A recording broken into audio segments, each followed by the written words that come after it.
Hey guys, it's Melanie. Welcome to my channel. Today starts my August wrap-up vlog, so stay tuned.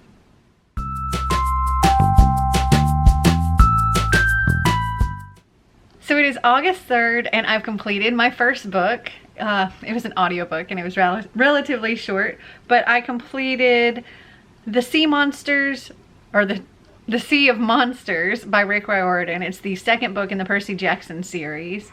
And it's a very quick audiobook. I have all of the other books in that series, but I don't have a physical copy of that one. So I listened to the audiobook and I got lost in the story. It was a lot of fun. Percy is very dense, but I love him anyway. He kind of misses things that everybody else can see and things that are obvious to everybody else. But Percy's just kind of oblivious to it all. So in the first book, Percy and his friends are sent on a quest to retrieve the lightning bolt for Zeus Percy's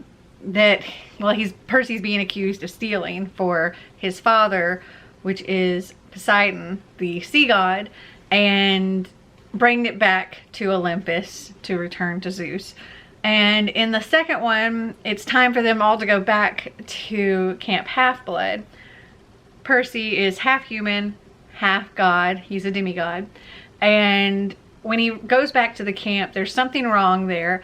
And magic is failing. And this tree that was kind of protecting the camp is dying. So Percy and his friends take it upon themselves to go on their own quest, even though they're not supposed to, and help retrieve this thing to help the tree. And I really enjoyed it and I gave it 4 stars. It's August 4th and I've completed another book. I finished Little Women by Louisa May Alcott and I absolutely love this book. I give it 5 stars. I wish I had read this as a child, as a teenager, as a new wife, as a new mom. There are so many wonderful, amazing lessons just on how to be a good person, I think. And this thing is so freaking wholesome, and it felt like a hug the entire time I was reading it. It was amazing. There were some really sad parts. There were some really sweet parts. This was actually both Little Women and Good Wives in here together. And I don't really know what to say this book's about. It's about the 4 March sisters. Meg, Jo, Amy, and Beth. And just them growing up and all their different little characteristics, and it's just like a glimpse in their lives, and I love them. I love them all. My favorite is definitely Jo, and Marmee is amazing and such a good mom. Oh my goodness. So I give this 5 stars. It's August 10th and I have completed 2 more books. The first book that I completed was The Other Westmore, One Name, Two Fates by Westmore. This is a non-fiction book about 2 men named Westmore. They are both black men that grew up just blocks away from each other. They're just a couple of years apart in age in Baltimore, Maryland. And they both had very similar beginnings in life. They both grew up without a father and got in trouble with the law and all of this. But one of them, the author, grew up to become a Rhodes Scholar, decorated veteran, White House Fellow, and business leader, while the other ended up a convicted murderer serving a life sentence. And this is both men's story. It follows from, I think it's 1982, I believe. Yeah. And it starts back in 1982, both of their stories. So it's kind of told in chunks of one West and then the other West, back and forth. And it shows the parallels in their life, what's going on with both of them, and how similar things are for each of them to a certain point, and then where things kind of veer off and how their lives take totally different routes. And I think a lot of it has to do with the support system each had and the mentors each had, but it's also the decisions that each had to make and the choices that they made and how those choices can totally affect the rest of their lives. I read this out loud with Xander, and I feel like it really resonated with him as well, and he, I hope, took something from this about how certain actions, certain choices can really affect the rest of your life.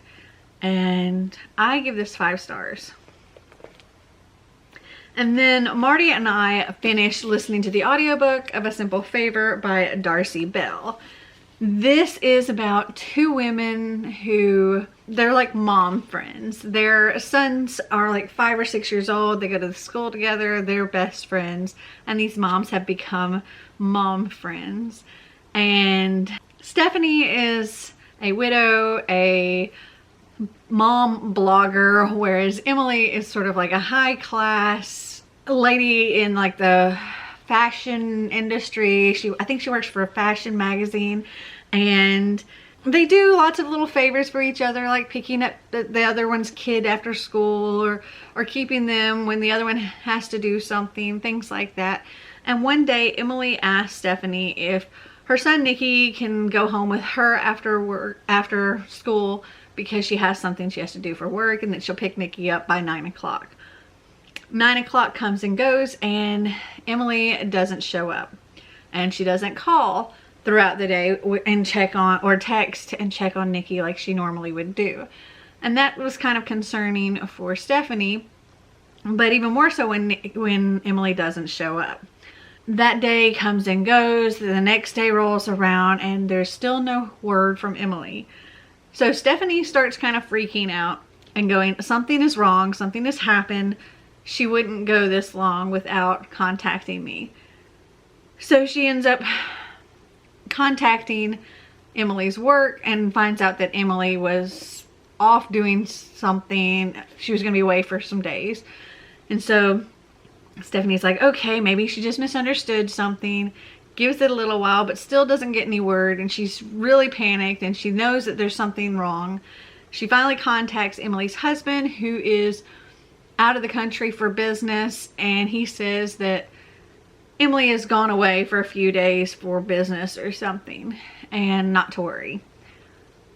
Stephanie's still worried, but she kind of like, okay, that's fine, until Emily's husband comes back into the country, and Emily still hasn't returned, and there's still been no word from Emily.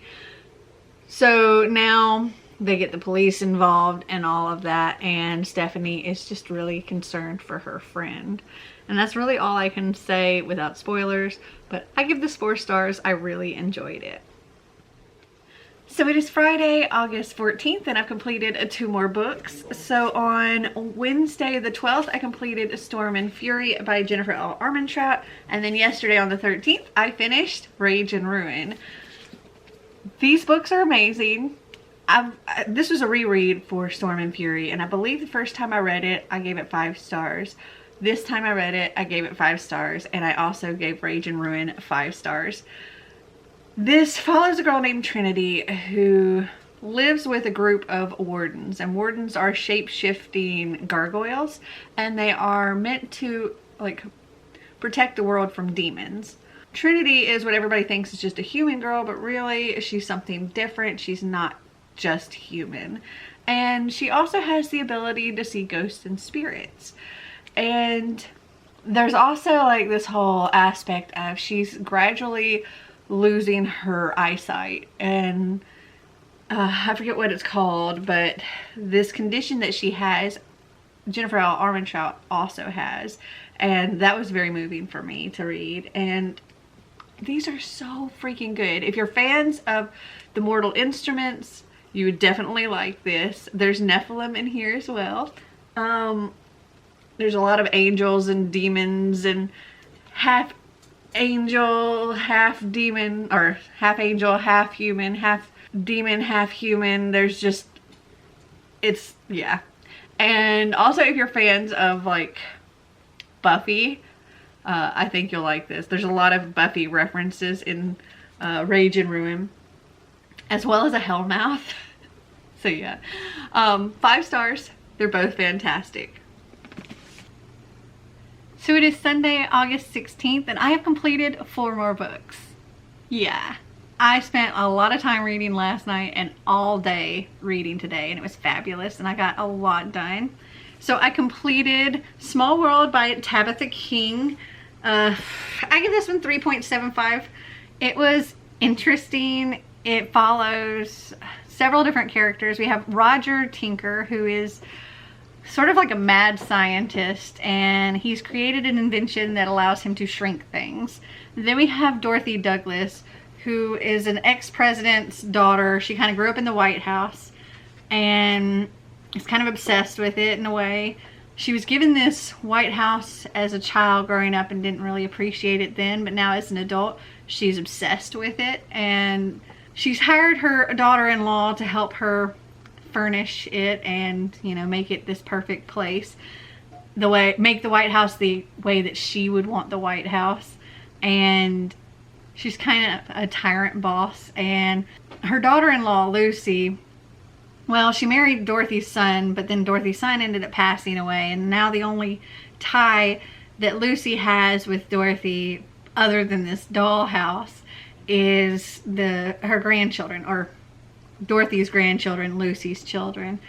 But Dorothy, she doesn't care for the children as much as she does the dollhouse, but she definitely uses them to her advantage. And then in comes Roger with this contraption that can shrink things, and Dolly goes absolutely insane, and eventually she wants some very realistic dolls for her dollhouse. Yeah, like I said, it was really interesting, and I gave it 3.75. And then I finished Frozen by Melissa De La Cruz and Michael Johnston.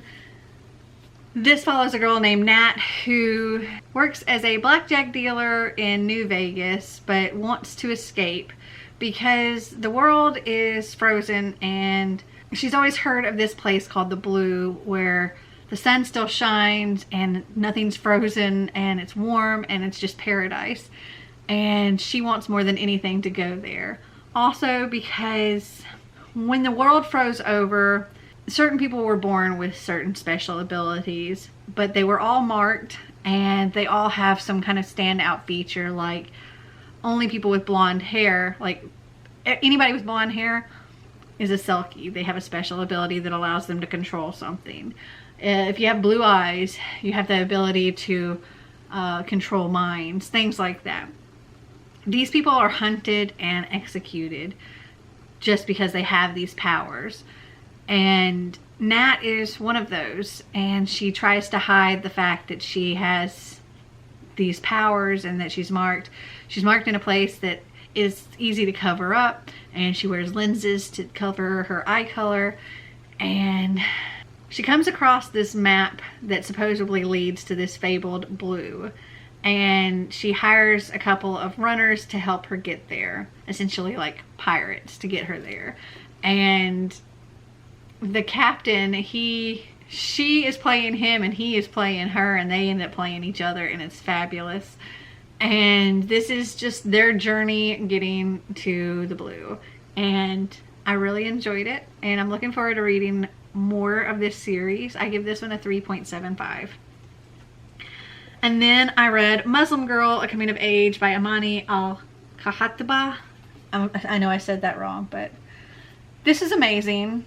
I give this 5 stars. This is about Amani herself, and growing up in a world where when she was 9 years old, 9/11 happened, and then shortly after that she heard her first racial slur, and living her life with this misconception of Muslim people, and how if anything ever bad happens and it's a Muslim person, they're a terrorist. Though if it's a white person that does something, they're mentally unstable or whatever, but they're not a terrorist. If a Muslim woman does something, that people don't think they're allowed to do. It's apparently this big deal. But there are a lot of things that people think that Muslim women are supposed to do or be like or whatever. But really, it's a choice for them to do or be like any particular thing.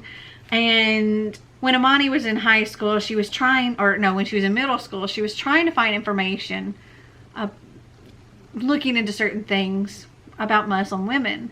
And all she was able to find were things that non-Muslim people had written, or some Muslim men had written, but not a whole lot of take from women. And so she created this website called muslimgirl.com and created a place for them to voice all of their things. And it became this huge thing. And yeah, you can read more on muslimgirl.com. But this touches on so many things.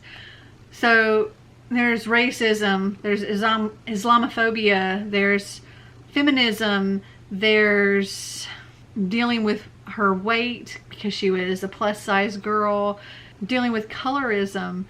On the darker the Indian, the less people are likely to listen to them, or the more they're likely to think them bad than the lighter skins. And beauty and clothing, and it talks about so much. It talks about how at one point she went from the US to Jordan. Her father took her there, or took his family there, because he was worried it was getting too dangerous over here for Muslim people. And so she went to school over there, but she didn't fit in there either because she was too American. And then eventually she kind of started fitting in a little over there, and then had to come back to the US. And when she came back to the US, she didn't fit in here either. And her classmates that she had known all this time winced from her and drew away from her, because when she came back she wore a hijab, and she frightened people by that, and she kind of closed off on herself. And it was just so informative, so touching, so moving. I highly recommend this, and I give it 5 stars. Also, for as much that was packed into here, this is literally only 137 pages.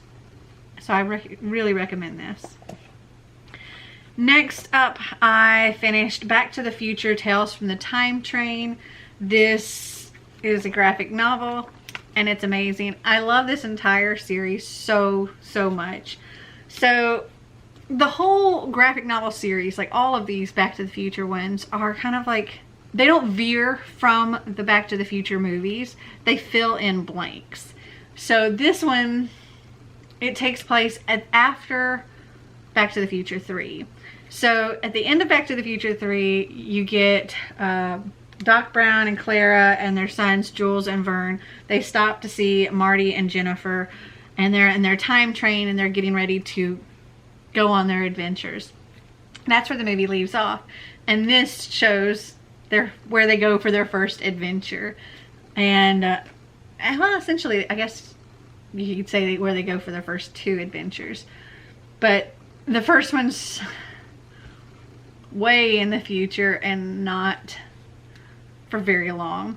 And then they go to the New York World's Fair in 1939, and that's where the majority of this takes place. And of course, there's always things that go awry, and Einstein gets quite the feature in this as well. It was a lot of fun. I give it 5 stars.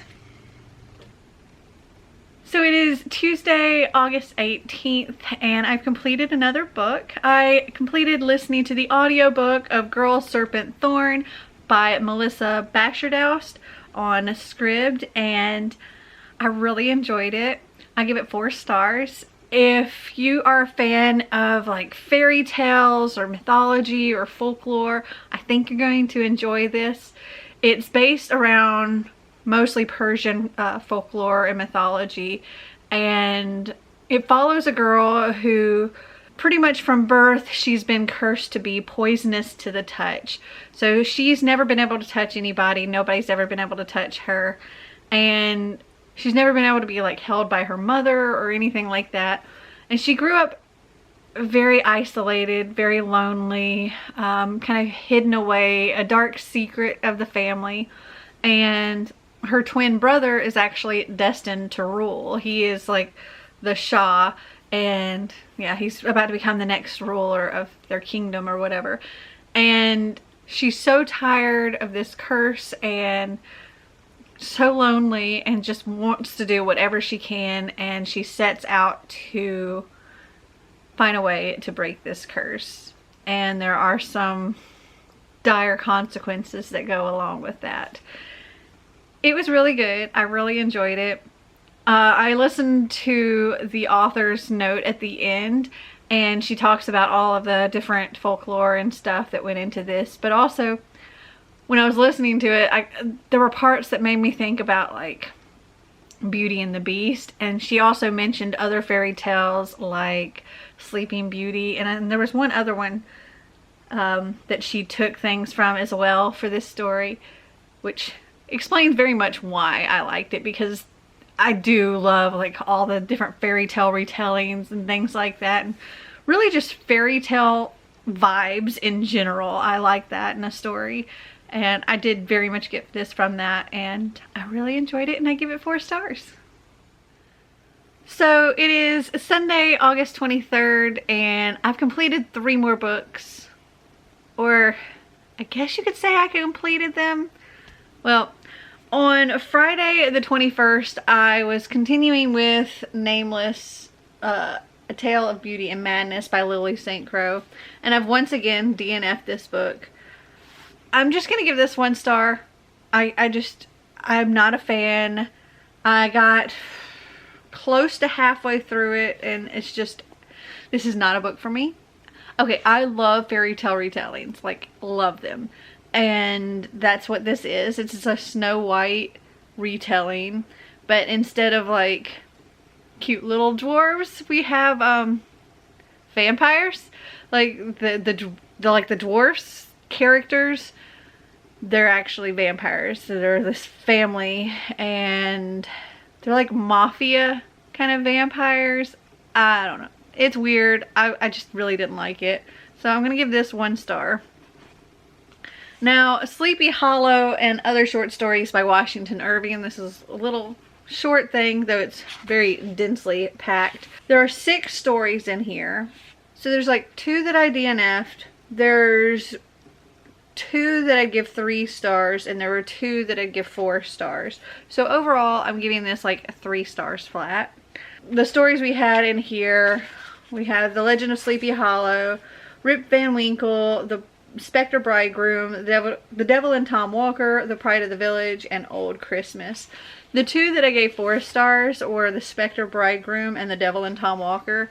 I think The Spectre Bridegroom is probably my favorite story of all, though The Devil and Tom Walker was quite funny. Like, I laughed at a few parts. The ones that I ended up DNFing were actually The Legend of Sleepy Hollow and Old Christmas. Like, I like the story of The Legend of Sleepy Hollow, but I just couldn't handle the writing for that. Also, yesterday I finished The Apprentice Witch by James Nichol. This follows an apprentice witch named Arian Wynn, who she fails her witch's exam, but they still place her in a town that is requesting a witch. And they put her in this town because, well, it's the town of Lowell, where nothing ever happens, and they think this is a good place for her to work on her skills to be reevaluated later to become a full-fledged witch. Because nothing ever happens there, it's a good safe place to put her.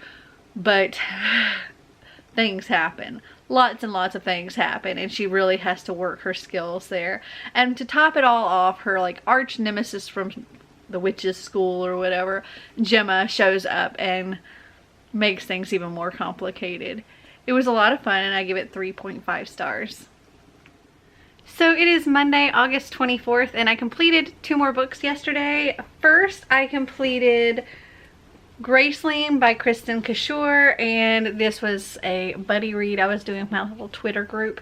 This follows a girl named Katsa, who very, very much reminds me of Celaena Sardothien from the Throne of Glass series, except I actually like Katsa more. She's still like a kick-ass king's assassin, but she's a bit more compassionate and selfless, and I just really, really liked her. In this world, there are normal humans and then there are Gracelanes, and Gracelanes have like a certain skill that they're really, really, really good at. They're graced with. These Gracelanes also have 2 different color eyes, and Katsa, she is a Gracelane. She has 1 green eye, 1 blue eye. And if the king determines that your grace is useful to him, you belong to him. Now, some people may have useless graces and he has no use for them, so he sends them back to their families. Graces like being excellent at swimming or being excellent at climbing trees or something like that. The king may not have a use for that. But Katsa seems to have a grace for killing, and he very much takes advantage of that. And she's tired of it. She doesn't want to hurt people, and she wants to break free of this king's hold. This was a really, really good story. I really enjoyed it, and I give it 4 stars. And then after that, I did a reread. I can't remember how long ago it was I read this. I think it was this year, but I'm not entirely sure. That is The Babysitter's Club graphic novel, Christys' Great Idea. This is the first in the graphic novel series, and I gave it 5 stars the last time I read it. I give it 5 stars again. I love it for all the nostalgic feels. If you're not familiar with The Babysitter Club, it's about these 4 girls. We have Christy, Claudia, Stacy, and Marianne, and they form a babysitter club. This is middle grade, and growing up, like, I absolutely loved this series. I had every single Babysitter Club book. It was literally my first subscription box kind of thing. Every month I would get 2 of the books, and it would come with some little craft thing like friendship bracelets or whatever to make. And I would devour those books in like the first day or 2 of having them. I absolutely loved it. Literally, I think that was the start of my whole subscription box obsession. And this was a great re-rendering of it. I absolutely loved it, and yes, I give it 5 stars.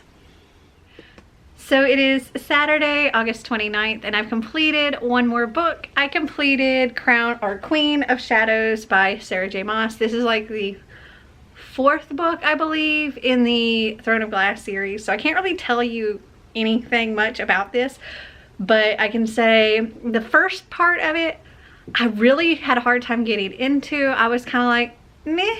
I don't know if I like this as much as I liked Heir of Fire, because Heir of Fire was so far like my favorite out of the series. But when Rowan joined back up with everybody, I really started enjoying it more, and the story just got better and better, and yeah, I really enjoyed it, and so I give it 4 stars. So it is Monday, August 31st, and I have completed 5 more books. That's right, 5 more books. Yay. Okay, so on Saturday the 29th, I finished The Hearts We Sold by Emily Lloyd-Jones. Hi, Katniss. And when I say this book ripped my heart out, I am not just making a pun on what this book is about, because it really did. Like, oh my goodness. This book was so good, and it really did. It just kind of, it broke my heart, and I loved it, but it made me sad at the same time. So this is about a girl named Dee who, she doesn't really have a good family life, and because of that, she found a boarding school that she could get into. She got a merit scholarship for it, and she's able to escape home. but then there's budget cuts at her school and she's losing her scholarship. And she lives in this world where there are demons who are willing to make deals, like granting magical wishes pretty much for body parts. A lot of these demons, they want some kind of limb, like a hand, a finger, an arm, a leg, something like that.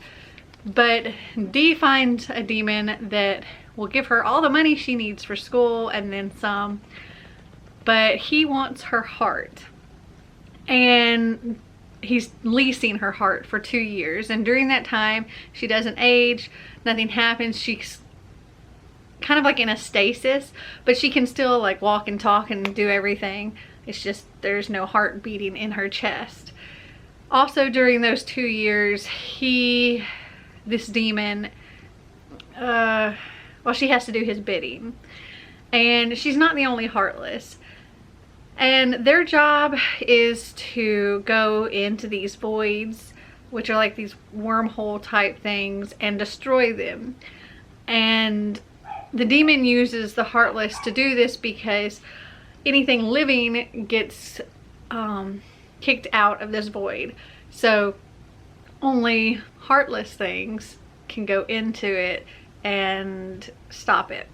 And our heartless, they start second guessing whether they like the deal that they have or not, and are they really even alive, and if they're helping a demon, who are they fighting against? Angels?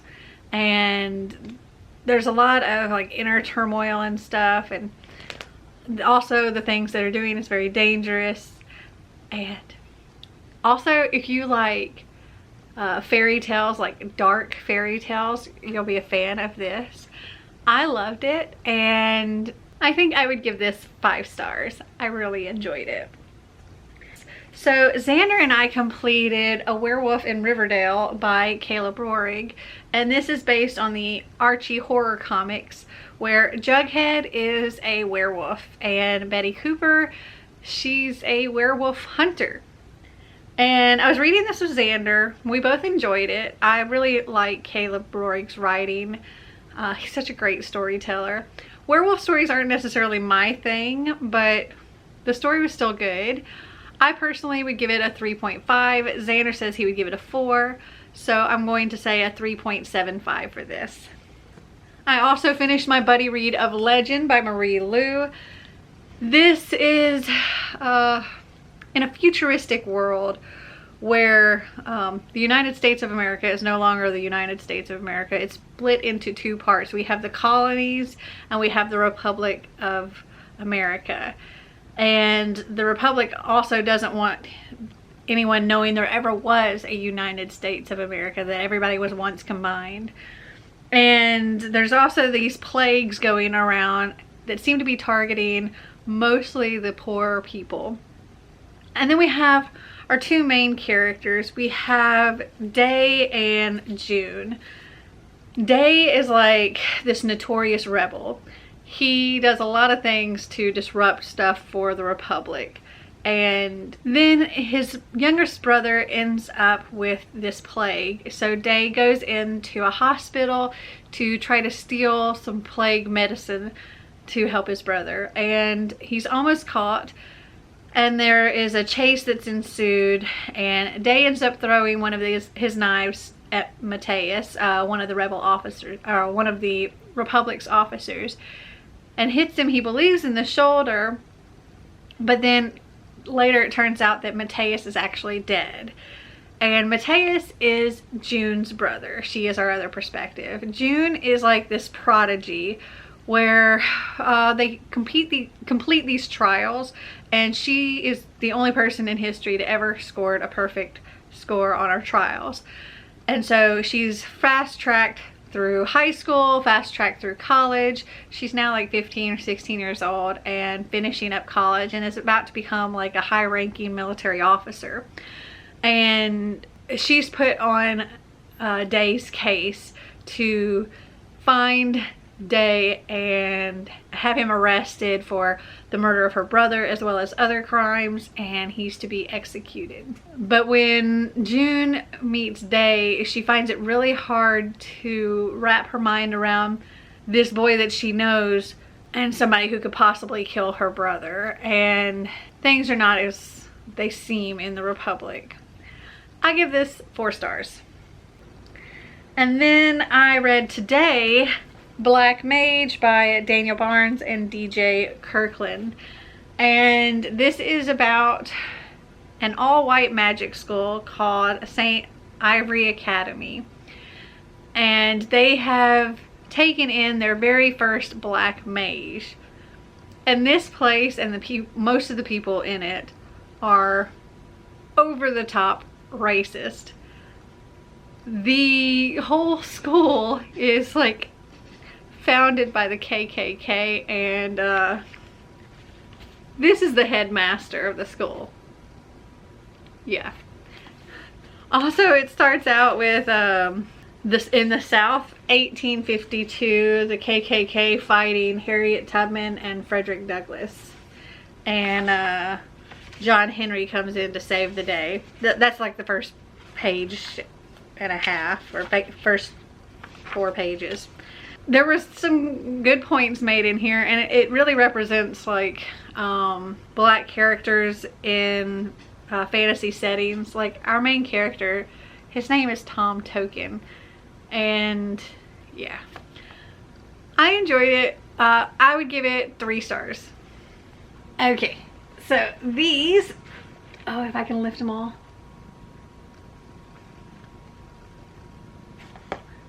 are all the books. Oh gosh, plus a couple of audiobooks that I read in August. Whew. So if I'm counting everything correctly, I believe I read 23 books in August, including the audiobooks. If I'm wrong about that number, I'll put the correct number up here. But yeah, that's a lot of books.